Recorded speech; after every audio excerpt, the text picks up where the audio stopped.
Oh, dear. Thank you. Thank you.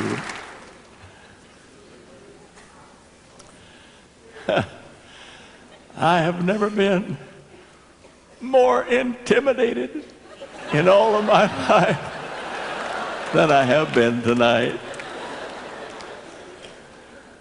Our church, the First Baptist in Dallas, is supposed to be the largest of our Southern Baptist congregations, but it is nothing like this.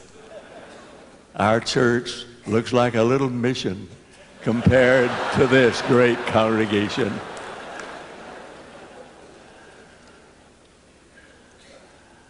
I love Dr. Lindsay, this boy's father. I have preached many times in the old church, held a revival meeting there. I look upon this boy as one of my own, and I am so grateful to God that he has been carrying on and out the marvelous ministry of his father and his sainted mother. Yeah.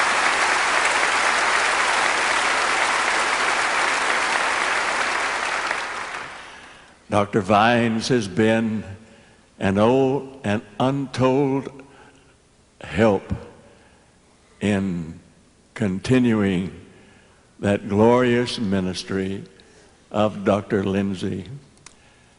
So he wrote me a note, and he said, "Some time ago, I heard you preach a sermon on this I know, and I thought you might preach it when you come to our conference in February."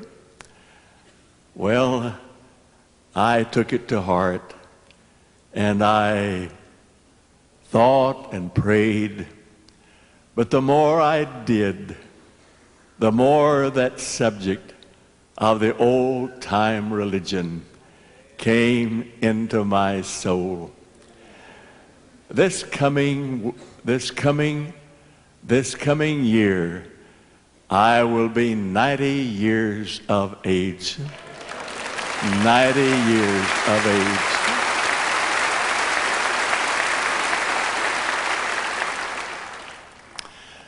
And as I thought through the wonderful fellowship of these godly men and the attendants from all over America, I thought I would just go back through those years and speak of the old-time religion. And our background text will be in the 8th chapter of the book of Acts that describes the ministry of Philip, who left Jerusalem and went down to Samaria and preached the gospel unto them. And with one accord they gave heed to what Philip had to say, and there was great joy in that city. Great joy in that city. The old-time religion. When I was growing up, I could buy a hamburger for a nickel. When I was growing up, I could buy a lavish dinner for 25 cents. When I was growing up, I could buy a big sack of popcorn for 5 cents. When I was growing up, I never paid more than $1 for a tie. When I was growing up, I never paid more than $19 for a suit. When I was growing up, I never paid more than $5 for a pair of shoes. As I began my ministry as a pastor and a preacher, when I was 17, I bought a Chevrolet car, a new Chevrolet, and I paid $300 for it. When I bought a gallon of gasoline, I paid 9 cents. And the whole world out there before me was so different from what it is now. I was grown before I ever saw anybody divorced.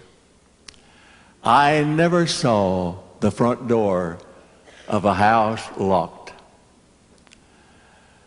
I never knew what it was to think of an athletic contest on the Lord's Day on Sunday.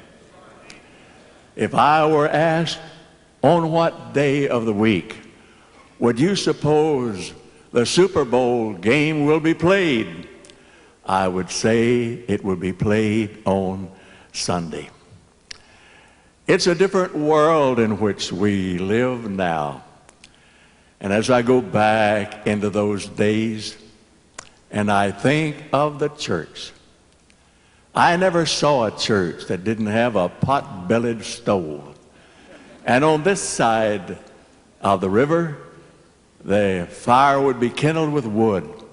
Way out there in the northwest where I was fetched up, it was a fire made with coal. And when you went to church, all of the men, it seemed to me, chewed tobacco. And when they were about to drown in amber, they would go to the stove, lift up the lid, and put out the fire.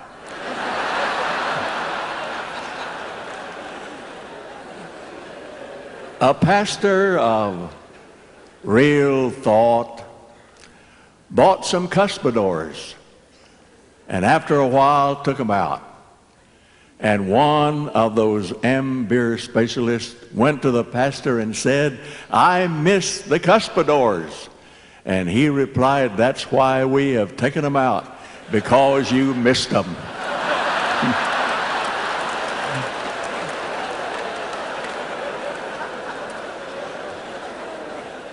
Every one of those churches had a conference on Saturday afternoon once a month. And always, as you have in your church, there's somebody there who's in the kickative case and in the disapproving mood. So one of the men stood up in the conference and said, "I make a motion we buy a chandelier." And that kickative member stood up and said, "I'm against it. For one thing, we don't have anybody to play it. For another thing, I don't want to think of buying something the name of which I can't spell. And what this church needs is more light."